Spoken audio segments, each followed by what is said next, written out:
Alright, so this is going to be the last video for this particular PowerPoint. So Chapter 10, Part 1, we're going to be looking at Objective 4, which is essentially kind of the basis of muscles, and that's going to be how do muscles contract. And so one of the ways that we describe muscle contraction is with the sliding filament theory. And so one thing you need to understand that a contraction occurs because those muscle filaments, those protein filaments, are going to slide past each other, okay? Now, those actin and myosin filaments, those proteins, they do not change in length.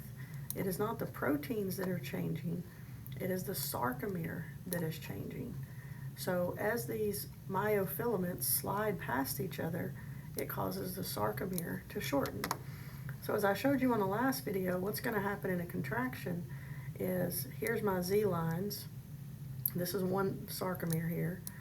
The Z line is going to move inward on each side, and that's going to cause that sarcomere to shorten. Now, that happens because those thin filaments, the actin, are going to slide past the thick filaments, the myosin. And that causes those Z discs to get closer together, and as a whole, the sarcomere shortens. And so when the sarcomere shortens, the myofibril shortens. And when the myofibril shorten, the muscle fibers shorten, which is going to cause the muscle as a whole to shorten, and that is what a contraction is. So a contraction is simply when the thin filaments slide over the thick filaments, causing that sarcomere to get shorter. And so during relaxation, it's going to be the opposite. So where in contraction, the sarcomeres get shorter, in relaxation, the sarcomeres get longer. They essentially go back to their original position. They're going to go back to the original location of those Z lines, and that muscle is going to be relaxed. So the thin filaments are just going to slide back to normal.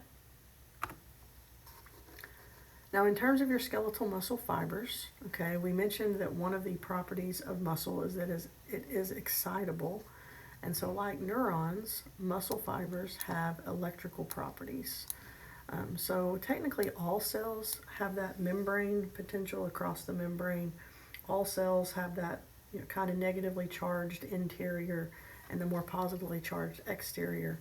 But not all cells are able to generate action potentials. And so the reason we say that neurons are electrical or excitable is because they can actually use their membrane potential to create an action potential.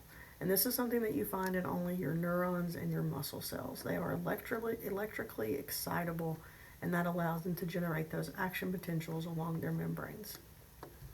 And so those axons are coming from the brain and the spinal cord. They're attaching to those skeletal muscles, or they're close to those skeletal muscles at that neuromuscular junction. And so what's going to happen is those action potentials are going to travel from the central nervous system down that motor neuron, and they're going to reach the muscle fiber, and they're going to cause them to contract. And so we're going to kind of look at all the steps that are going to be occurring as that action potential is going to move from the neuron to the muscle, and how that actually causes those sarcomeres to shorten. And so it is kind of a coupled event. So first, that muscle fiber is going to have to be excited, and then that muscle fiber is going to contract. These always kind of go together. So first we have to have the action potential arrive that's going to excite the muscle cell. Then that's going to lead to the contraction or the shortening in that muscle cell. And so we have to have a stimulation from an action potential. And these are coming from our motor neurons, okay? So the muscle fiber action potential is going to be coupled to the actual contraction of that muscle fiber. And so we're going to start with information from the nervous system. Now, in terms of your essay for muscles, it's about essentially the steps of the contraction. It's really two parts. It's going to be here, the excitation portion, and then it's also going to include the next slide or the next portion, which is the contraction portion. So in terms of essays for this chapter, you definitely need to know these steps here, okay? And so it's all going to start when an action potential reaches the end of that motor neuron. So remember that you have the axon terminals. So here's my axon. Okay, here's my axon terminals. And so I'm going to have the synapse, and then here is my muscle fiber. Okay, so the action potential was coming this direction. It reaches the end of that axon and comes to my axon terminal. So this is kind of where we are. Remember that this right here is what we call the neuromuscular junction. So here's the end of the neuron, and here's my muscle fiber, okay? So what's going to happen is the typical events that happen when you get to the end of the axon terminal. So going back to a nerve impulse, remember that that action potential cannot jump across the synapse. And so in the axon terminal, you're going to have calcium going in, it's going to interact with those vesicles, and then those vesicles are going to release a neurotransmitter. And in the case of muscle contraction, the neurotransmitter that's going to be released into the synapse is acetylcholine. Now, that acetylcholine is going to diffuse across that space, that synaptic cleft here, and it's going to bind to receptors on the cell membrane of the muscle fiber. So that's what the sarcolemma is. So action potential comes to the end of the axon terminals. That's going to trigger the axon terminal to release acetylcholine, which is our neurotransmitter. It's going to diffuse across the synapse, and it's going to bind with proteins on the sarcolemma, okay? Now, where it meets up with that muscle fiber is called the motor end plate. So that's just that particular location where those axon terminals are interacting, okay? Now, once that acetylcholine binds to the receptor channel, these are some of those ligand-gated ion channels. And so what's going to happen is that channel is going to open, and we're going to have ions passing into the muscle fiber, and that triggers depolarization. So just like what we saw with our neurons, when those positive ions flow in to the cell, it flips the charge, and it's said to be depolarized. Now, this is what actually is going to trigger an action potential. So the depolarization is going to cause more channels to open, sodium is going to rush in, and essentially this is going to trigger an action potential. It's the same kind of concept that we saw with the neuron. As long as that stimulus is strong enough and it reaches threshold, then that depolarization is going to lead to an action potential. This time the action potential is going to be along the sarcolemma. It's going to be along that muscle fiber. And so here we have the axon terminal. So remember that when the action potential reaches this end, it triggers these channels to open, calcium goes in. Calcium is what triggers the release of these neurotransmitters. So here's my acetylcholine that's getting released into the synapse. They're going to diffuse across, and they're going to bind to these receptors. And then it's these receptors that are going to open and allow those positive ions to move through. And then once those positive ions move through, we're going to have depolarization of this muscle fiber membrane. Now, the second stage is going to be the actual contraction. And so that action potential is going to move down the sarcolemma. It's also going to move down those T-tubules that we looked at in that other video. These T-tubules are going to interact with the sarcoplasmic reticulum. So when that action potential moves down those T-tubules, it actually triggers the sarcoplasmic reticulum to release calcium. All right, so now we're also going to tie in our knowledge of myofibrils here, because we need to understand exactly what's happening with those actin and myosin molecules. So if you don't understand the structure of actin and myosin, this won't make a whole lot of sense. So you want to make sure that you understand that before you try to comprehend this. So once that calcium is released from the sarcoplasmic reticulum, it's going to bind to those troponin proteins, that troponin subunit that binds to calcium. Now, when that happens, it causes the troponin to change shape. And the troponin was also attached to tropomyosin. And so when that troponin changes shape, it actually moves tropomyosin, which was that long kind of rope-like protein. And so when it moves the tropomyosin, it actually exposes those active sites where myosin can bind. So essentially, calcium gets released from the sarcoplasmic reticulum. It binds to troponin, which changes shape, and then it moves tropomyosin out of the way of those binding sites. Now, once tropomyosin is out of the way, those myosin heads can attach to the actin. All right, so remember there's those active sites. They're going to bend, and they're going to attach to the actin, and they're going to form these structures called cross bridges. And then with the help of energy, they're going to pull or tug on those actin filaments. They're going to pull toward the center. That's what causes those Z lines to move inward, and that's going to cause that sarcomere to shorten. And that's essentially what your contraction is.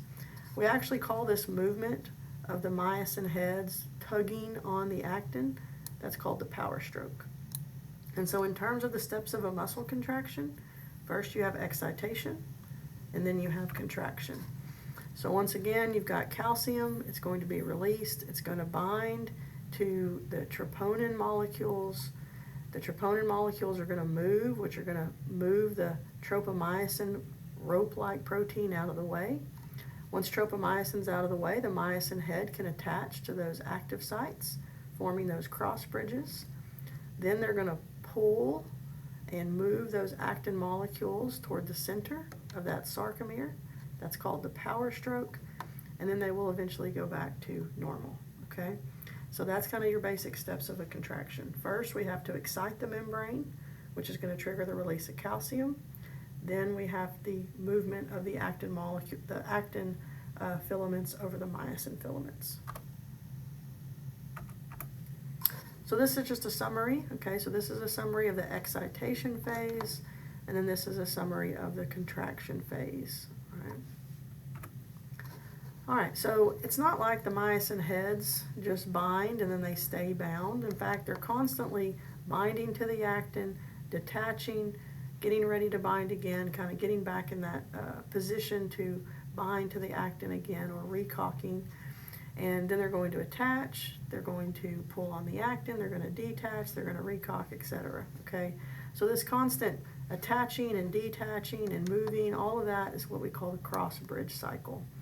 Now, this is going to involve ATP. So we know that muscles need lots and lots of ATP, and this is going to be why right here. So when the myosin heads attach to the actin, they actually have an ADP and an inorganic phosphate attached to them. All right, so these two together make ATP. When they're broken apart, it releases energy. So essentially these two molecules hanging out here leaves this myosin in an energized state, okay? So remember, there's enzymes on that myosin that break down ATP, and that's what's happened here. But notice the molecules are both still there, that phosphate is still there, and so this myosin head is energized in this state, okay? Now, the ADP and the inorganic phosphate are going to be released, and that's what's going to actually allow for that power stroke. So in this state, they're energized, and that's going to allow the myosin heads to bind. In order to actually move, they're going to release that energy, and that's going to allow for that power stroke to happen. Now, once that myosin head is attached and those molecules leave, this myosin head cannot detach without the help of ATP. And so ATP is also going to bind to the myosin head again to allow it to detach, and then it's going to go back to that starting position. It's going to be broken down into the ADP and the phosphate. So once again, in this state, it's kind of energized, cocked, and ready to bind. Once it actually binds, it's going to release those molecules, and with the help of that energy, do the power stroke, but then it needs ATP again to detach and kind of start over. And so as long as those calcium ions are being released, as long as that muscle is being stimulated and calcium is being released, as long as ATP is available, we're going to see the continuation of that muscle contraction. Now that muscle is going to stop contracting when that action potential is no longer being triggered from that motor neuron. If you don't have the action potential, the neurotransmitter is going to be broken down, and we're essentially going to go back to start, okay? So the membrane is going to be repolarized, those channels are going to close, and then the binding sites on the actin are going to be recovered. And so whether it runs out of ATP or whether that action potential stops firing, the muscle contraction is going to come to an end. And that is the point where the muscle relaxation is going to occur. So the calcium is actually going to be actively transported, so ATP is going to be needed here. The calcium is going to be actively transported back into that sarcoplasmic reticulum, and it's going to store them until they're needed again. the calcium decreases, the ions are going to move away from troponin, which means the tropomyosin is going to go back and it's going to block those active sites again. And it's going to stay that way until another action potential is introduced, okay? So the cross bridges can't reform, the muscle is going to relax, which means it's going to go back and it's going to lengthen in those sarcomeres. Now it does take longer to relax than it does to contract, and the reason why is because when we have that action potential, it causes calcium to rush in very quickly, but the active transport of the calcium back out is going to take longer. And so that leads to a longer relaxation time than a contraction time. And so here you just have some pictures that are showing that, okay? Over here you have your contraction phase, starting with the action potential. Calcium's going to come in, it's going to bind, tropomyosin's going to move, myosin heads will attach, power stroke, they pull.